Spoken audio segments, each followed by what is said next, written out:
თავიდანვე როგორც კი ბავშვი უკვე დამოუკიდებლად გადაადგილდება დადის, მივაჩვიოთ იმისკენ, რომ ჩვენ უნდა დავდგეთ რიგში. თქვენ აუცილებლად შემოგთავაზებენ გარშემო მყოფები, რომ აი წადი წინ დადექი, გაძლევ ჩემს ადგილს. ეს აუცილებლად უნდა ხმამაღლა გავაჟღეროთ ბავშვის წინაშე და ვთქვათ, არა, ჩვენ დაველოდებით რიგს. ჩვენს რიგს დაველოდებით, ეს ძალიან მნიშვნელოვანია. ბავშვი ადრეულ ასაკიდანვე მიეჩვიოს იმას, რომ რიგი არის რიგი, მიუხედავად შენი ასაკისა, შენ უნდა შეგეძლოს უკვე მოთმენა და რიგში ისე დადგომა, როგორც დედა დგას. ასევე ვასწავლოთ, ვთქვათ, ერთი ნივთის წამოღება ყოველჯერ ჩვენ შევდივართ და წინასწარ სანამ შევალ ვეკითხებით, შენ რის იყიდვას აპირებ.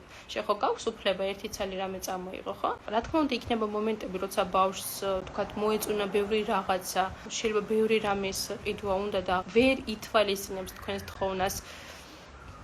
აირჩიოს რამე ერთი, ესეთი სიტუაციები აუცილებლად იქნება, მაგრამ თქვენ გააკეთეთ ვიზუალური დემონსტრირება, ნახეთ, ვთქვათ, საფულეში აჩვენეთ ფული აღარ დარჩა, ან ჯიბეში აჩვენეთ ფული აღარ დარჩა, ხო, ეს ვიზუალური დემონსტრირება იმისა, რომ ჩვენ ამის ყიდვას ვეღარ შევძლებთ, ეს ძალიან მნიშვნელოვანია. ასევე ძალიან კარგად მოქმედებს კალათის აღება, ბავშვმა აიღოს კალათი ან ურიკა და თვითონ ჩაალაგოს თქვენს მიერ აღებული პროდუქტები, ნივთები, იმიტომ რომ აი ეს ჩადებაც კი უკვე სრულყოფილად რეალიზებულად თulis ბავშვი თავს და უკვე განცდა აქვს იმისა, რომ თითქოს მან იყიდა, მან გადაწყვიტა, ან შეგვიძლია პროცესში ბავშვს გითხოთ, გინდა ეს ვიყიდოთ, გინდა ეს ავიღოთ, ჩავდოთ, ბავშვი თითქოს და გეთანხმებათ, კი ეს ვიყიდოთ და ასე უფრო რეალიზებულად თulis